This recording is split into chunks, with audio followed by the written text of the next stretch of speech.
చిత్ర, నువ్వే చెయ్యాలి చిత్ర, నీ వల్లే అవుతుంది. నా వల్ల కాదని చెప్తున్నాను కదా మనం. అనవసరంగా నన్ను బలి చేయకండి. నువ్వు ఈ పని చెయ్యకపోతే బలైపోతావు చిత్ర. నీ గురించిన సీక్రెట్స్ అన్నీ వినోద్కి చెప్పేస్తాం. వినోద్ నిన్ను ఆ ఇంటి నుంచి తరిమేస్తాడు. మళ్ళీ నువ్వు రోడ్డున పడతావు.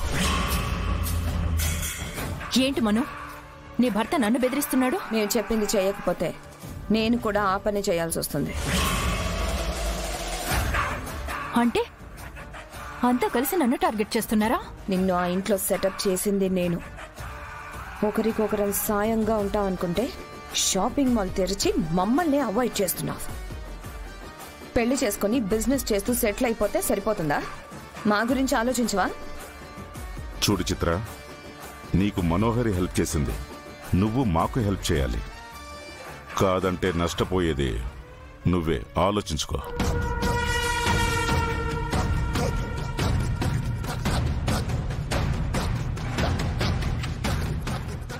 ఇంత చిన్న విషయానికి ఎందుకు అంతగా ఆలోచిస్తున్నావు? ఆ ఇంట్లో నీకు యాక్సెస్ ఉంది కాబట్టి నువ్వు ఏమైనా చేయగలవు. ఇలాంటప్పుడు సాయం చేయకపోతే ఇంకెప్పుడు చేస్తావు? ఏదో ఒకటి చేయి చిత్ర. మా కోసం ఏదైనా చేయడానికి ఇప్పుడు నీకు అవకాశం వచ్చింది.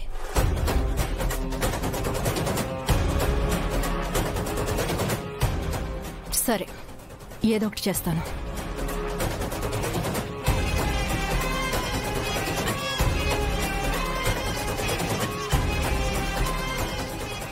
తను ఖచ్చితంగా చేస్తుందా? చేయక చేస్తుందా?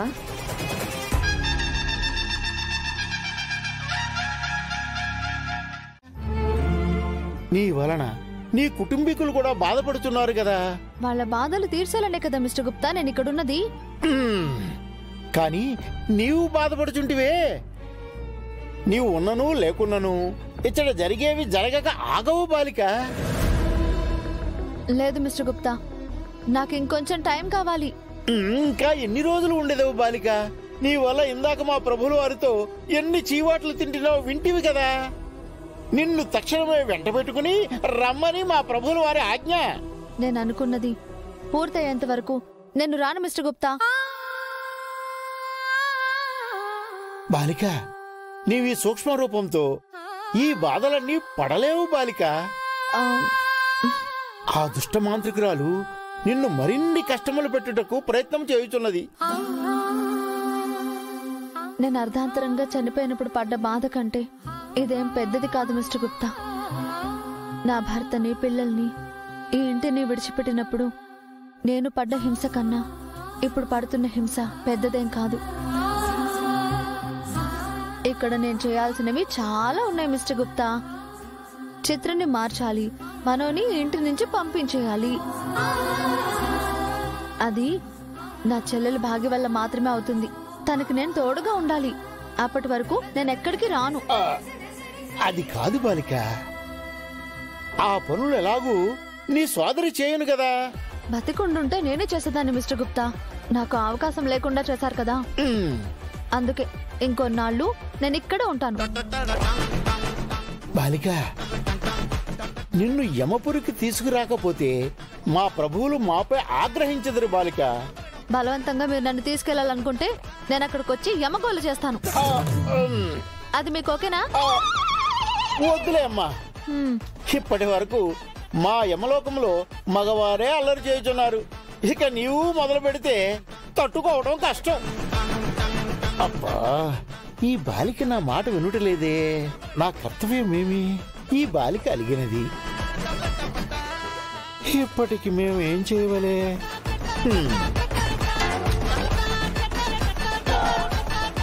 నువ్వు ఇందాక దేవుడి ఫోటోల ముందు పెట్టిన దీపాలు కొండెక్కుతున్నాయి బాగే.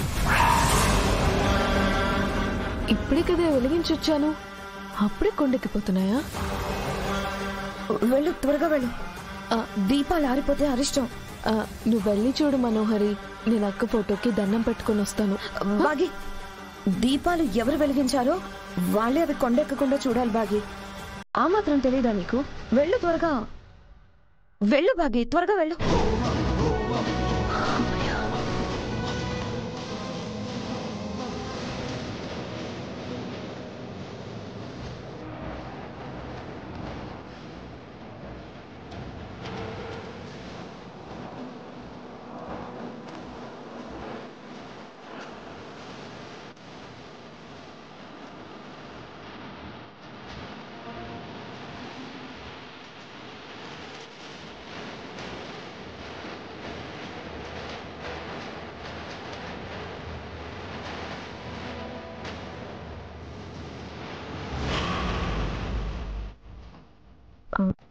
గాలి కూడా రావట్లేదే.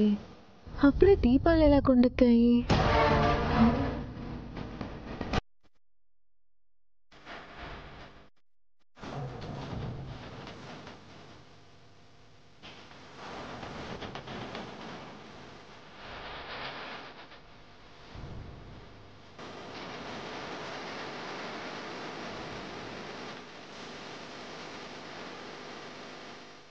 బాగి ఎక్కడ? అమర్, హోమానికి ఏర్పాట్లు చేయాలి కదా, టైం అవుతుందని తను ఆ ఏర్పాట్లు చూస్తుంది అమర్.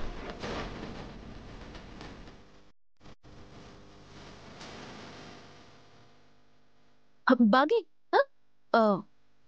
బావగారు నిన్ను హోమానికి ఏర్పాట్లన్నీ చేయమని చెప్పారు. అదిగో పంతులు గారు కూడా వస్తున్నారు.